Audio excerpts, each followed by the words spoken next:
Salam sejahtera, terima kasih karena bersama dengan saya di Nazilin Unity Channel. Kita digemparkan dengan berita, kononnya Khairi Jamaluddin sudah seronok jadi rosak. Bila melihat isu ini agak mengejutkan juga. Apabila ada netizen yang menggelar KJ sudah rosak. Ada juga yang menggelar KJ dah habis idea. Ada juga yang terkejut apabila ditanya adakah KJ nak jadi pelakon. KJ menjawab dengan jawapan yang tidak disangka sama sekali. KJ kata kalau itu rezeki, beliau akan pertimbangkannya dan tidak akan, beliau kata mungkin tidak akan menolak kalau itu rezeki. Maknanya, Khairi memang seronok kalau boleh jadi pelakon. Itulah rezeki, kata KJ. Namun demikian, apabila ditanya beliau akan masuk politik atau tidak semula, KJ menjawab beliau belum lagi mempunyai niat untuk kembali semula kepada politik. Tetapi netizen memberikan nasihat kepada KJ. Mereka kata KJ tak usahlah atau jangan kembali kepada politik. Ini apabila mereka lihat KJ mempunyai rezeki di tempat yang lain yang lebih baik dan afdal, kata mereka. Ini apabila KJ telah dilantik menjadi duta untuk pakaian Melayu yang sedang tular di media sosial. Selain daripada itu, dilihat bahawa KJ juga berjaya sebagai podcaster yang kini mempunyai pengikut yang ramai dan dinanti-nantikan di media sosial, terutamanya di YouTube dan TikTok. Selain daripada itu, dia juga amat berjaya menjadi DJ yang ditunggu-tunggu juga oleh para peminat beliau. Jadi kata mereka, tak usahlah KJ kembali semula kepada politik. Namun ada segelintir juga rakyat Malaysia yang menganggap pemergian KJ dalam bidang politik adalah satu kerugian besar kepada negara ini. Ini karena kata mereka, KJ merupakan masa depan politik dan pentadbiran Malaysia yang sudah terbukti bahawa beliau memang mempunyai berkaliber dan juga mempunyai potensi yang cukup besar untuk menggantikan para pemimpin Malaysia yang sekarang boleh kita kategorikan sebagai ramai yang dah terlalu tua. Jadi KJ yang masih muda sepatutnya boleh menggantikan mereka semua. Tetapi apabila KJ tidak lagi berkecimpung dalam dunia politik, mereka kata ini satu pembaziran untuk Malaysia. Namun sekarang, apa yang pasti, KJ seronok jadi rosak. Bekas Menteri Kesihatan Khairi Jamaluddin mengakui dia sedang gembira menikmati laluan hidupnya yang baru sebagai seorang selebriti ketika ini.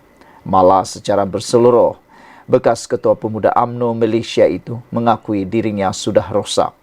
Kata KJ, ya rosak, memang sudah rosak. Apa saya boleh katakan adalah saya memang enjoy dengan kerjaya sekarang, katanya. Justru disebabkan kegembiraan dengan dunia barunya itu juga, Khairi 48 tahun mengakui hatinya belum tergerak untuk kembali aktif dalam dunia politik ketika ini. Selain itu, Khairi juga beranggapan buat masa sekarang, dia belum mengetahui hala tuju sebenar langkah politiknya selepas mengambil keputusan untuk berehat dari dunia itu buat sementara waktu. Kata Khairi, tak ada keperluan untuk saya kembali pada bidang politik sekarang. Apa saya boleh tegaskan, saya masih lagi ingin berada di public eye seperti juruhebah maupun wajah untuk era eksklusif, tapi untuk benar-benar pasti ke mana, itu saya belum tahu lagi, kata KJ. Sekian untuk kali ini. Jangan lupa tinggalkan komen Anda. Ikuti terus ulasan selepas ini. Selamat pagi, salam sejahtera. Terima kasih karena bersama dengan saya di Nazilin Unity Channel. Ini isu paling hangat di media sosial hari ini. Dipetik daripada Malaysia Kini, Bos Maidin kecam. Akmal eksploitasi isu stalking kalimah Allah. Pemilik Pasar Raya Maidin, Amir Ali Maidin, membidas tindakan Ketua Pemuda UMNO Dr. Akmal Saleh yang menurutnya mengeksploitasi isu penjualan stalking tertera kalimah Allah. Dia nak heboh-hebohkan lagi buat apa, kata beliau. Sepatutnya parti politik menjauhi isu 3R. Kalau dah terjadi, kita tak mahu bakar lagi. Letak minyak tanah lagi, kata Amir di Petik Free Malaysia Today. Menurut Amir, gesaan Akmal supaya umat Islam memboikot rangkaian kedai serbaneka Kekemat di mana stoking itu ditemui sebelum ini akan menjejaskan keyakinan pelabur dan mata pencarian pekerja yang kebanyakannya orang Melayu dan Islam. Kekemat dan kilang itu pun dah minta maaf. Apalagi yang mereka boleh buat, kata Amir yang juga Presiden Persatuan Peruncit Bumi Putra. Mengakui isu itu adalah satu perkara yang serius, dia pada masa sama berkata, ia tidak perlu diperbesarkan terutama kepada untuk kepentingan politik. Kontroversi bermula apabila gambar stoking tertera kalimah Allah yang dijual di cawangan Kekemat di Bandar Sunway, Selangor tular di media sosial minggu lalu.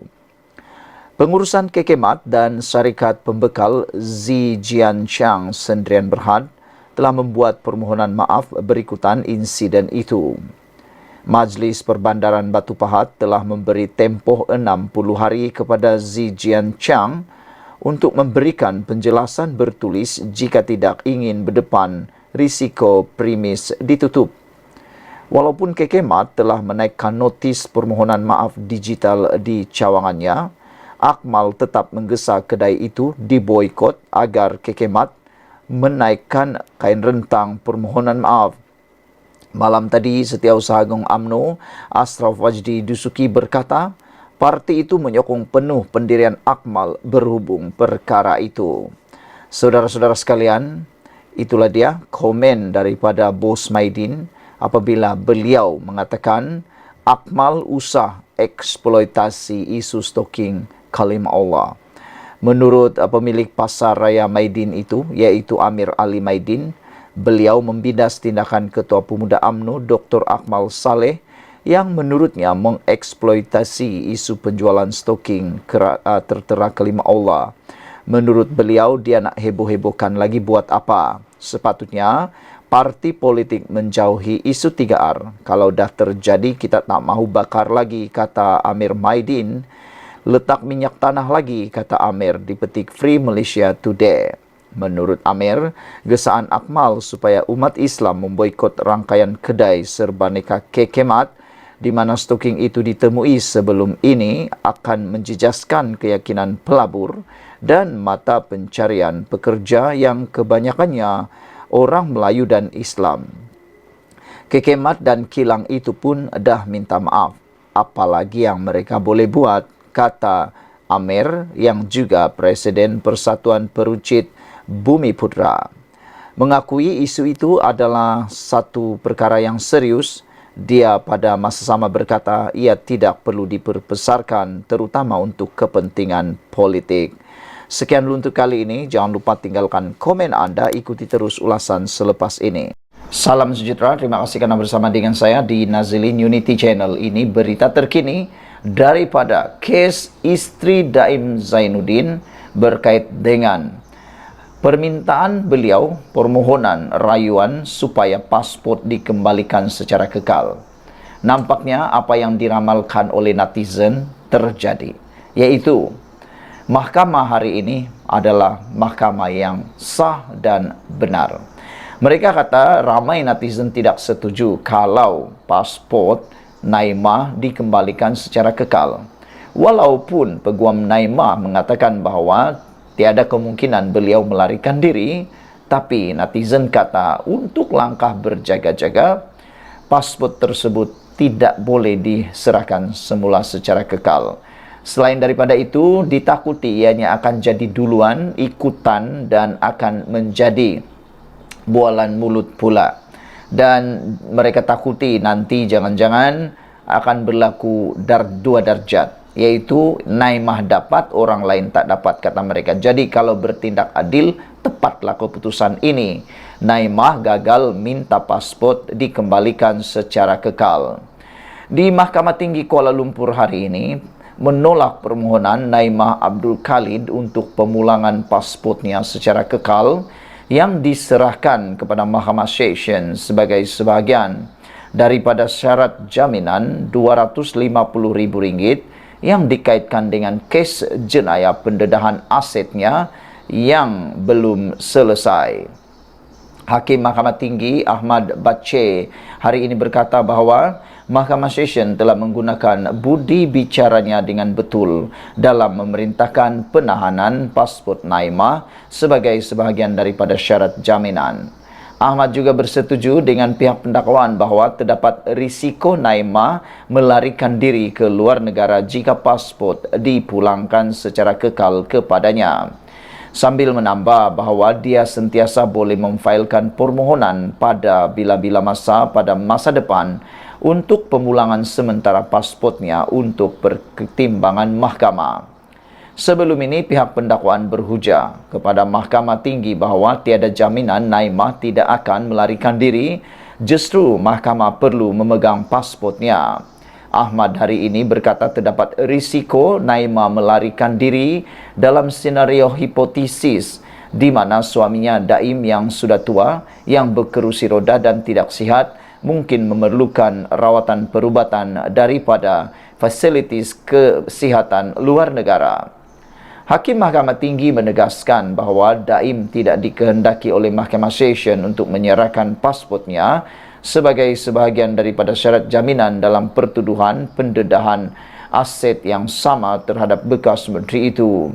Jika pasport pemohon ada bersamanya dipulangkan secara kekal, maka saudara-saudara sekalian, menambah lanjut, kata pendakwaan, jika pasport pemohon ada bersama beliau dipulangkan secara kekal, maka besar kemungkinan apabila kedua-duanya, iaitu Naimah dan juga Daim Zainuddin berada di luar negara, mereka mungkin tidak kembali untuk menghadapi proceeding di hadapan Mahkamah Session, kata Ahmad. Hakim Mahkamah Tinggi memberi jaminan sekiranya Naimah perlu memohon pemulangan sementara pasportnya untuk membantu Daim mendapatkan rawatan perubatan di luar negara, pihak pendakwaan boleh membantu memudahkan perkara ini. Peguam M. Puravelan bertindak bagi Naimah manakala pendakwaan dikendalikan Timbalan Pendakwa Raya Wan Syaradin Wan Aladin. Pada 23 Januari di hadapan Mahkamah Session, pasport Naimah diperintahkan untuk diserahkan sebagai sebahagian daripada syarat jaminan yang dikaitkan dengan pertuduhan jenayahnya atas dakwaan gagal mematuhi notis SPRM untuk mendedahkan asetnya. Wanita berusia 66 tahun itu minta dibicarakan terhadap pertuduhan yang dirangka mengikut Seksyen 36 dalam kurungan 2 Akta SPRM 2009. Dia dituduh melakukan kesalahan itu dengan memberikan akuan bertulis bersumpah yang tidak mematuhi notis SPRM di bawah Seksyen 36 dalam kurungan 1 Akta SPRM. Dituduh melakukan kesalahan itu antara 13 hingga 14 Disember tahun lepas, dia boleh dipenjara sehingga 5 tahun dan denda sehingga RM100,000. Aset yang didakwa tidak didedahkan melibatkan beberapa bidang tanah, hartanah dan kenderaan Mercedes-Benz. Mengikut lampiran yang dilampirkan pada pertuduhan dan dibacakan di mahkamah, antara 8 hartanah yang didakwa itu terlibat ialah Menara Ilham di Kuala Lumpur, sebuah rumah di Bukit Tunku, Kuala Lumpur, serta 6 bidang tanah, 5 di Kuala Lumpur dan 1 di Pulau Pinang. Sekian dulu untuk kali ini. Jangan lupa ikuti terus ulasan di channel ini selepas ini.